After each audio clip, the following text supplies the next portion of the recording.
hello friends नोंथांमोनखौ बयखौबो गिबियावनो बड' जब निउसनाव बरायना लाग्रोनाय जाबाय आरो दिनैनि बे मोनसे गोदान भिडिअ नोंथांमोनखौ बयखौबो बरायफिनबाय लोगोफोर जोंहा गुवाहाटी इउनिभार्सिटिनिफ्राय मोनसे गोनां नटिफिकेशन ओंखारना फैदों बेनो जाहैबाय जोंहा गुवाहाटी इउनिभार्सिटिनि सिङाव थानाय गासिबो एग्जाम जानो गोनां जोंहा लोगोफोर केनसेल जाबाय माने जोंहा पस्टपन खालामनाय जाबाय होननानै बिथांमोना बे नटिफिकेशननि गेजेरजों खोन्थाहरदों दा बेनिखायनो नोंथांमोना बेफोर माने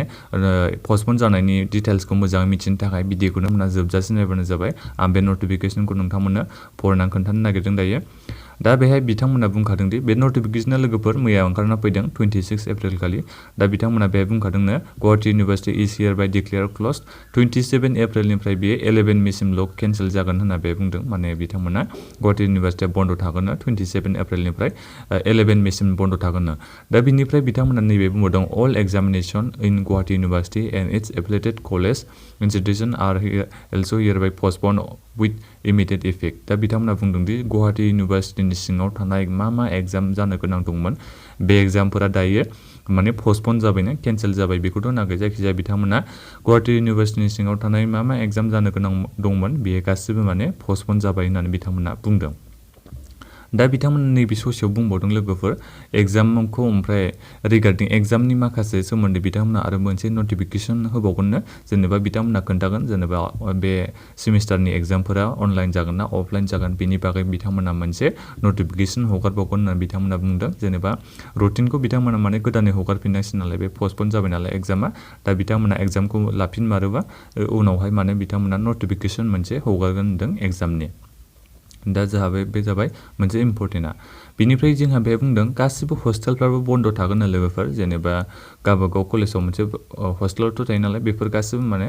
हस्टेलानो बन्द थागोन 27 एप्रिलनिफ्राय 11 मे 2021 बेसिम माने जोंहा गासिबो कलेजनि हस्टेलफ्रा बन्द थागोन बा स्कुल कलेजजों लोगोसे कलेजफ्राबो गासिबो बन्द थागोन 27 एप्रिलनिफ्राय 11 मेसिम दा बेहाय बेखौनो बुंदों ओमफ्राय दा नोंथांमोना बे नटिफिकेशनखौ बेफोरखौ मोजाङै फरायनानै नायबानो जाबाय बेखौ आं नोंथांमोना फरायनानै खोन्थालायला बे इम्पर्टेन्ट बारा नङा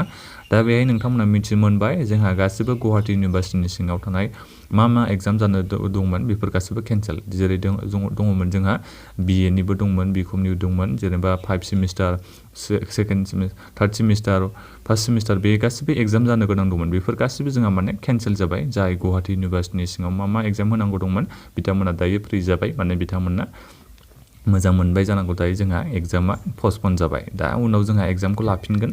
दा बिथांमोना एग्जामखौ माबोरै लाफिननाय जायो बेखौ बिथांमोना उनाव नटिफिकेशन हगारगोन होननानै बुंबाय दा बेनिखायनो नोंथांमोना बे भिडिअखौ लोगोफोरनो शेयार खालामबानो जाबाय जाहाथे बिथांमोनाबो मिथिनो हायो एग्जाम केनसेल जानायखौ एबा पस्टपन जानायखौ नोंथांमोना बेनिखायनो लोगोफोरनो गासिबनोबो भिडिअखौ शेयार खालामना होबानो जाबाय आरो नोंथांमोना माबाफोर सोंनांगौ दङबा दाबो भिडिअनि कमेन्ट बक्सआव कमेन्ट खालामबानो जाबाय बड' जब निउसनि WhatsApp ग्रुपनि लिंकखौबो आं भिडिअनि डिसक्रिप्शनाव होनानै दोनदों नोंथांमोना बेहाय जइन जानानैबो